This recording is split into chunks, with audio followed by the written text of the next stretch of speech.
livro de Romanos, capítulo 12, versículo 2. Não se amolde ao padrão deste mundo, mas transforme-se pela renovação da sua mente, para que sejam capazes de experimentar e comprovar a boa, agradável e perfeita vontade de Deus. Por isso, pela graça que me foi dada, digo a todos vocês: ninguém tenha de si mesmo um conceito mais elevado do que deve ter, mas, ao contrário, tenha um conceito equilibrado, de acordo com a medida da fé que Deus lhe concedeu. Então, o apóstolo Paulo, ele já fala lá no início, dizendo para que a gente não possa se comparar ou se moldar ao mundo, para que a gente deixe essas coisas do mundo de lado e procure mudar a nossa mentalidade, mudar a nossa visão, porque é isso que vai fazer a diferença na nossa vida como cristão. Mudar a nossa visão. Mudando a tua visão, teus pensamentos, muda as tuas atitudes. Isso é algo básico. Mas só que ele deixa uma coisa muito clara, porque às vezes quando nós mudamos a nossa visão, mudamos o nosso caminho, então às vezes nós achamos, porque mudamos o nosso caminho, nos achamos superiores às outras pessoas, nos achamos melhores do que as outras pessoas, e não é assim, não pode ser assim.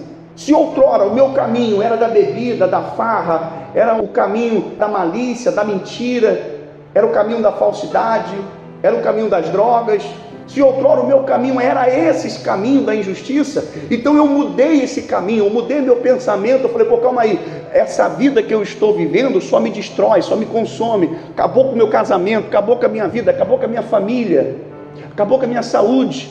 Então, inteligentemente, eu penso e digo: calma aí, eu tenho que mudar essa trajetória, eu tenho que mudar, porque se eu não mudar, eu não sei aonde isso vai parar. E claro, não que não saiba, saber a gente sabe, mas às vezes a gente não quer ver, a gente não quer enxergar, porque a nossa visão está tapada, a tua visão está tapada, você está sem visão, você não consegue raciocinar, você não consegue pensar, mudar a tua mente para isso.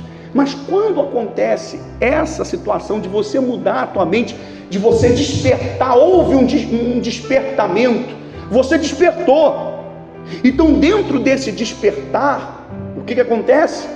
Às vezes você vai lá e coloca uma camisa, se veste todo, porque agora você virou crente, agora você virou um cristão, e você já olha para o teu vizinho como endemoniado, como uma pessoa problemática, você já não olha como alma, você já não olha como teu amigo, você já não olha como uma pessoa, um conhecido, mas você já olha já como uma pessoa problemática, porque você saiu daquele problema e você enxerga talvez um problema que você até então cometia naquela pessoa, e você já começa a julgar aquela pessoa como uma pessoa problemática, e você se acha até melhor do que ela, você começa a se achar melhor do que aquela pessoa, você não tem um equilíbrio.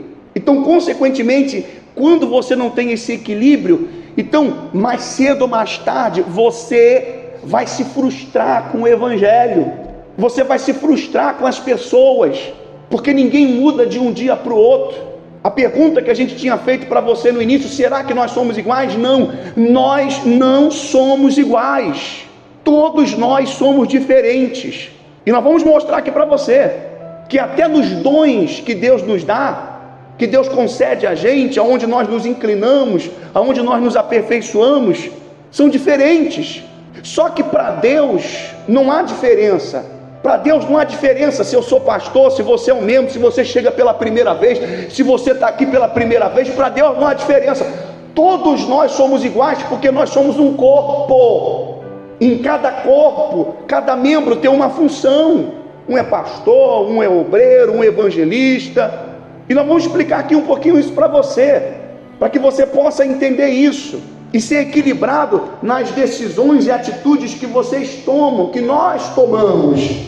Porque ele diz: assim como cada um de nós temos um corpo com muitos membros, e esses membros não exercem todos a mesma função, assim também em Cristo nós, que somos muitos, formamos um corpo, e cada membro está ligado a todos os outros. Temos diferentes dons, de acordo com a graça que nos foi dada. Se alguém tem um dom de profetizar, use a proporção da sua fé. Ou seja, se você tem um dom da palavra, então use esse dom que você tem. Aí ele diz assim: Se o dom é de servir, então sirva. Se é ensinar, ensine. Se é dar ânimo, que assim faça. Se é contribuir, que contribua generosamente. Se é exercer liderança, que exerça com zelo. Se é mostrar misericórdia, que o faça com alegria. Então veja que cada membro dentro desse corpo tem uma função. Então diante de Deus, o corpo que é a igreja, diante de Deus nós somos todos iguais. Para Deus não há diferença, para Deus não há outro. Porque quando você se acha melhor do que os outros, suficientemente falando, porque você tem muito tempo de igreja, porque você já estudou muito, porque você é uma pessoa muito conceituada, por isso que tem gente que perde até a salvação por isso, por medo de perder o que ela conquistou por muito tempo. Mas eu sou pastor, eu tenho um ministério, eu tenho isso, eu tenho aquilo. Se as pessoas souberem o que aconteceu, eu posso perder isso. Ela não está nem preocupada com a salvação, ela está preocupada em perder aquilo que ela conquistou. Está vendo como o apóstolo Paulo fala? Que tem que haver um equilíbrio, porque as pessoas já estão mais ligadas àquilo que ela tem, do que aquilo que Deus deu a ela. Ela está ligada mais àquilo que ela tem. Então aonde uma pessoa dessa vai chegar? Aonde ela vai chegar? Ela vai chegar com certeza no fundo de um poço, num abismo sem fim, porque ela não tem o equilíbrio espiritual para dizer para si mesma que ela tem que parar, que ela tem que recomeçar, que ela tem que seguir em frente, que ela não pode ficar apegada a coisas e a pessoas, que ela tem que se apegar totalmente em Deus. E não importa as consequências que ela tem que ter, ela está determinada a isso, a mudar a sua vida, a mudança de vida. E no versículo 9 diz assim: o amor deve ser sincero, odeie o que é mal, apegue-se ao que é bom, dediquem-se uns aos outros com amor fraternal, prefiram dar honra aos outros mais do que a vocês, nunca falte a vocês o zelo, sejam fervorosos no espírito, sirvam ao Senhor, alegrem-se na esperança, sejam pacientes na tribulação e perseverem na oração. Amém, gente? Então é isso. Isso aqui mostra que nós não somos iguais, mas que também somos um diante de Deus. Somos diferentes. E com a diferença que um faz isso, que o outro faz aquilo, que o outro faz esse tipo de trabalho, não importa. Para Deus, todos nós somos iguais. Mesmo entre nós, pensamentos, muitas das vezes, diferentes. Mas quando nós unimos a Cristo como igreja, nós somos iguais, porque o nosso pensamento está em quê? Na nossa salvação, a unidade da salvação. Então eu quero convidar você para estar buscando a presença desse Deus poderoso, mesmo com todas as nossas diferenças, para que a gente possa se tornar um só aqui agora, buscando a presença do nosso Deus. Então fique de pé, em nome do Senhor Jesus. Se você puder, se aproxime aqui do altar, para que a gente possa estar buscando a presença desse Deus.